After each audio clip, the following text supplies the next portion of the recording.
Container gardening made simple for seniors. 5 steps to success. Gardening, eh? It can feel like a mountain to climb when your knees ache and your back protests every bend. But then you picture that first ripe cherry tomato or a pot overflowing with vibrant petunias, and your heart still does a little happy dance, doesn't it? What if I told you you could capture that pure gardening joy without ever having to kneel on the hard ground again? Today, I'm going to walk you through 5 incredibly simple steps.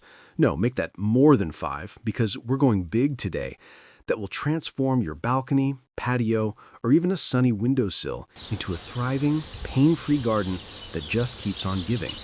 Ready to dig in? Let's grow. Imagine Hello this. there. Welcome Mary, to a my little spirited garden. 94-year-old in Ohio, harvested a whopping 2 pounds of fresh, juicy strawberries last June. And guess what? They came from just 3 lightweight pots sitting pretty on her porch. She never once bent below waist level, never wrestled with a heavy bag of soil, and her most advanced tool? A simple teacup she used to water her plants each morning. If Mary can do it, my friend, you absolutely can too. Stick around, and I'll show you exactly how to make your gardening dreams a pain-free reality. Step 1. Pick your pot like you pick your shoes. The first secret to a happy, easy container garden is choosing a container you can actually lift, even when it's half full. Think smart, not heavy. Plastic pots are fantastic because they weigh next to nothing and are super affordable. Fabric grow bags are another brilliant option. They're lightweight, promote healthy root growth by air pruning, and you can even fold them away when not in use. And don't overlook recycled food-grade buckets. They're practically free and tough as nails. When you're picking, size matters, but so does material. A 10-inch diameter pot is perfect for a personal supply of loose-leaf lettuce or a few radishes. Step up to 14 inches, and you're ready to welcome a compact tomato plant or a bush cucumber. No matter the size or material, always make sure each pot has at least 4 or 5 good drainage holes. Roots hate sitting in a puddle. They need to breathe, and proper drainage prevents root rot, which is a common plant killer. If you're gardening on a railing, consider coconut-lined baskets. They look lovely, offer great drainage, and best of all, they bring your plants right up to waist height, meaning no bending whatsoever. Here's a pro tip that'll save your back. Set your empty pot on a plant dolly before you fill it with soil and plants. Then, when the sun shifts or you just want to admire your handiwork from a different angle, you can roll it around effortlessly. No need to call in the grandkids for heavy lifting. It's all about working smarter, not harder, right? Step 2. The dirt that does the work for you. Now, let's talk about the foundation of any great garden, the soil. You might be tempted to just scoop some dirt from your yard, but trust me, that garden soil turns rock hard in a pot, suffocating roots and making it impossible for water to penetrate. That's a recipe for plant disaster. Instead, spend those few extra dollars on a high-quality, bagged, premium potting mix. Look for labels that specifically say container or potting mix, never garden soil. What makes a premium potting mix so special? It's usually a carefully crafted blend of ingredients designed for container life. Many top-notch mixes contain peat-free coir, which is a fantastic, sustainable alternative to peat moss. Coir is made from coconut husks and is incredible at retaining moisture while still providing excellent aeration for roots. It can absorb up to 8 to 10 times its weight in water, which means less frequent watering for you. Then there's perlite, those little white bits that look like styrofoam. Perlite is a naturally occurring volcanic rock that expands when heated, creating a lightweight, porous material. It dramatically improves drainage and aeration, preventing soil compaction and root rot by creating essential pathways for water movement and delivering oxygen directly to the root zones. This is crucial for healthy root systems. Many premium mixes also include a slow-release fertilizer, which is a game-changer. These tiny pellets are coated to gradually release nutrients over weeks or even months, feeding your plants consistently without you having to remember a weekly schedule. For edible plants like herbs and flowers, I love to blend 3 parts of that premium potting mix with 1 part of composted manure. This adds a gentle, natural boost of nutrients that plants just adore. If you're someone who occasionally forgets to water, and who isn't, consider stirring in a few handfuls of polymer crystals. These tiny wonders soak up excess moisture like a sponge and then slowly release it back into the soil on hot, dry days, acting like a little reservoir for your plants. When you're filling your pots, leave about 1 inch of space below the rim. This little gap is important. It keeps the wind from flipping over your pots and gives you enough room to water without causing an overflow and washing away your precious soil. Step 3. Plants that forgive forgetful gardeners. Seniors, you'll find much more success and satisfaction with plant varieties specifically bred for containers. These compact or bush types are designed to stay smaller, making them perfect for limited spaces and easier to manage. They still pump out plenty of produce or beautiful blooms, but without becoming unruly giants. For delicious edibles, try Patio Choice Red cherry tomatoes. They stay under 3 feet but are prolific producers. Astia zucchini is another winner, offering tasty squash from a tidy bush. And Little Crunch cucumbers are exactly what they sound like, compact plants yielding crisp, refreshing kooks.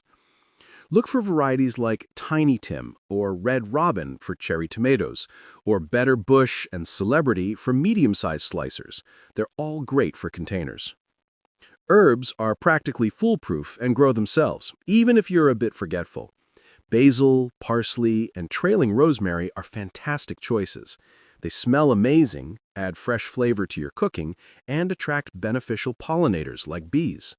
Chives are incredibly easy and will return year after year. For a splash of color, grab a 6-pack of marigolds or nasturtiums. Not only are they cheerful and bright, but they also act as natural pest deterrents, and you can even eat their petals in a salad. When you're at the garden center, always check the plant tag for keywords like compact, bush, dwarf, or patio. These are your golden tickets to easy container gardening. And here's another time-saving trick. Start with seedlings instead of seeds. You bypass that tricky, often frustrating baby stage and get to enjoy your harvest weeks, sometimes even months sooner. Step 4.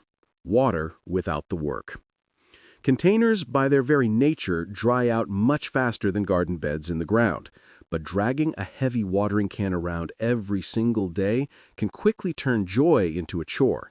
Let's make watering effortless. First, try grouping your pots together. This creates a mini microclimate where the plants help each other retain humidity, and it means one trip with the hose can cover them all. No more trekking back and forth. For the ultimate hands-off approach, consider a simple drip irrigation system. You can easily slip a cheap dripper line into each pot, connected to a battery-operated timer on your outdoor spigot, and just like that, you're done for the season. These systems deliver water directly to the plant's roots, minimizing waste and ensuring consistent moisture. Some gravity-fed systems don't even require a spigot or power, making them incredibly versatile. Many affordable kits are available that can water multiple pots automatically, freeing you from daily watering worries even when you're away. Prefer something a bit more low-tech?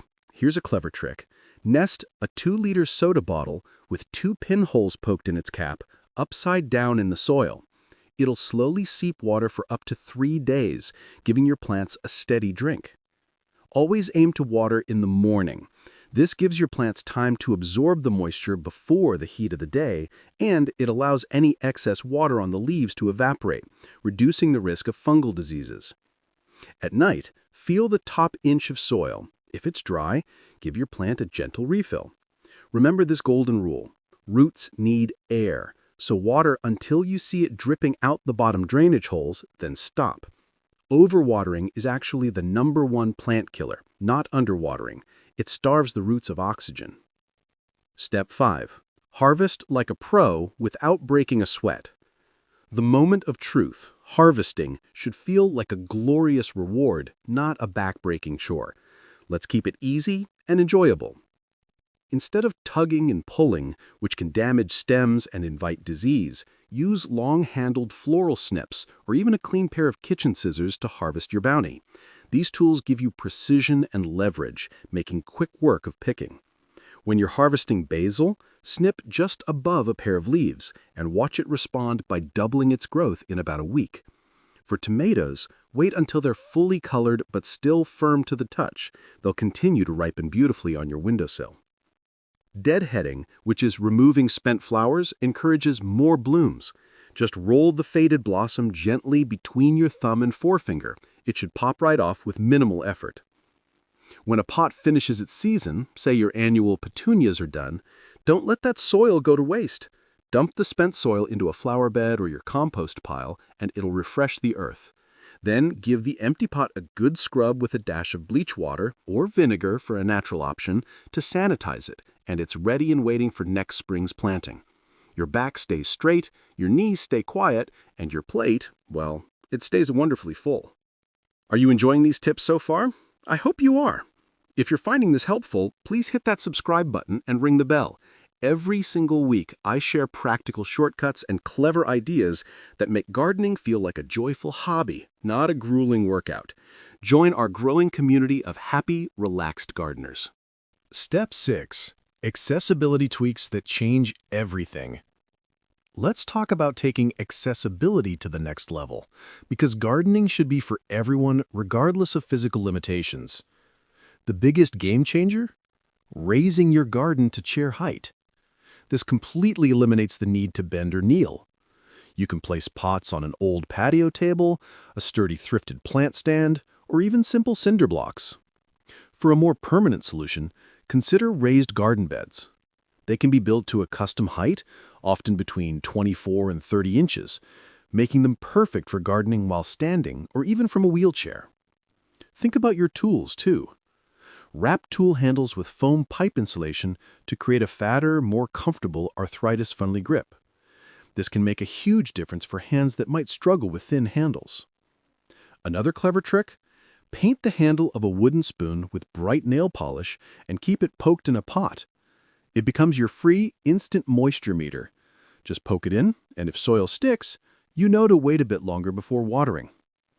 Many garden centers now stock lightweight aluminum trowels and cultivators that weigh less than a spoonful of peas, reducing arm fatigue. Look for tools with ergonomic grips and long handles, like extendable weeders or pruners, which let you reach farther without straining. And don't forget the power of a good seat. Keep a folding stool or a rolling garden cart nearby. This way you can sit comfortably while you deadhead flowers, prune herbs, or simply sip your tea and admire your garden. Small changes like these can lead to a huge payoff in comfort and enjoyment. Step 7. Mixing good looks with good eats. Who says a productive garden can't be absolutely stunning? You can easily combine beauty and bounty in your containers. Imagine a pot of vibrant rainbow chard nestled beside cheerful yellow pansies. You've just created an edible centerpiece that's both striking and delicious. Play with different textures and heights to create visual interest. Try the classic Triller Filler Spiller recipe. A tall, spiky dracana in the center, your thriller, rounded geraniums or petunias around it, your fillers, and then a trailing ivy or sweet potato vine cascading over the edge, your spiller. This combination works every time to create a dynamic, lush display. Don't be afraid to personalize your containers. Paint plain plastic pots with leftover exterior house paint to create a cohesive color scheme that matches your outdoor decor. To make a statement, cluster 3 pots of varying heights together. Your eye will read this arrangement as a mini landscape, rather than just a collection of random containers. And here's the best part about combining edibles and ornamentals in containers. When that first frost threatens, you can often slide the entire collection indoors in under 5 minutes, extending your growing season and bringing a touch of green indoors. Step 8. Troubleshooting without tech jargon. Even the most seasoned gardeners run into little hiccups, but most plant problems have simple, straightforward solutions. No need for complicated jargon here. If you notice your plant's leaves turning yellow, it usually means you're giving it too much water. Roots are drowning. Just cut back on the watering for a few days, let the soil dry out a bit, and you'll likely see those leaves green up again. Are you seeing tiny webs on your plants?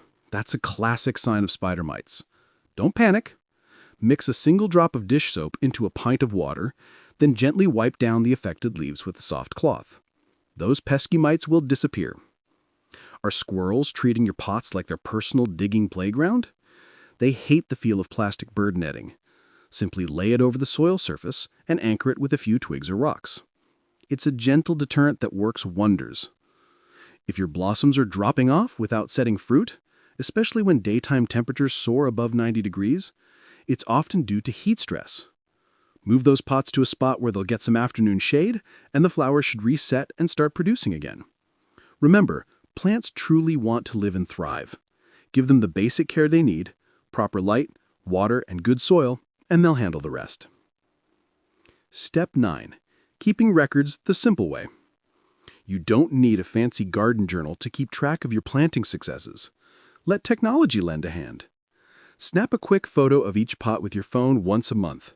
The camera automatically timestamps it, and you'll have a visual record of what you planted where and how it's growing. It's a fantastic memory aid. Another simple trick? Write the date you planted or fertilized on a craft stick with a permanent marker and poke it right into the soil. Now you know exactly when you last gave your plant a boost. If a particular variety truly wows you with its performance, save the plant tag in a dedicated envelope labeled Buy Again. Next spring, you can skip the guesswork and head straight for your proven winners. Gardening is so much easier and more enjoyable when your memory gets a little assist. I'd love to hear from you. Drop a comment below and tell me which step you're going to start with today. I read every single note and I'll be there to cheer you on every step of the way. Your gardening journey starts now. Step 10. Enjoy the fruits and flowers of your labor. At the end of the day, gardening isn't just about plants. It's about the joy and peace they bring into your life. A single pot of basil on your windowsill can make pasta night feel gourmet. A patio lined with geraniums can turn an ordinary evening into a vacation vibe. Even one pot of sunflowers can bring smiles to everyone who passes by. And don't forget, gardening gives back in so many ways. Studies show it lowers stress, improves mood, and even encourages you to spend more time outdoors in fresh air and sunshine. Each little container is like a personal wellness station, ready to boost your day. Celebrate every small win. The first bud, the first harvest, the first time you realized you kept a plant alive longer than expected. Those little victories stack up into something beautiful. And there you have it, the 10 simple steps to mastering container gardening. Whether you're working with a balcony, a porch, or just a single sunny windowsill, these steps are designed to keep things easy, rewarding, and absolutely doable for beginners. The truth is, gardening doesn't have to be overwhelming, expensive, or intimidating. With the right containers, the right soil, and the right attitude, you can grow almost anything, from colorful flowers to fresh herbs, leafy greens to small veggies. You've got everything you need to transform your space into a thriving little garden. If you found this guide helpful, make sure to hit that like button, subscribe, and turn on the notification bell so you never miss a new video.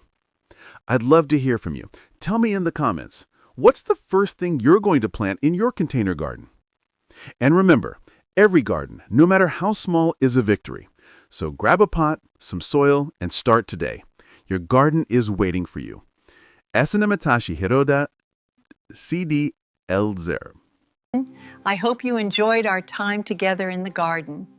Goodbye for now.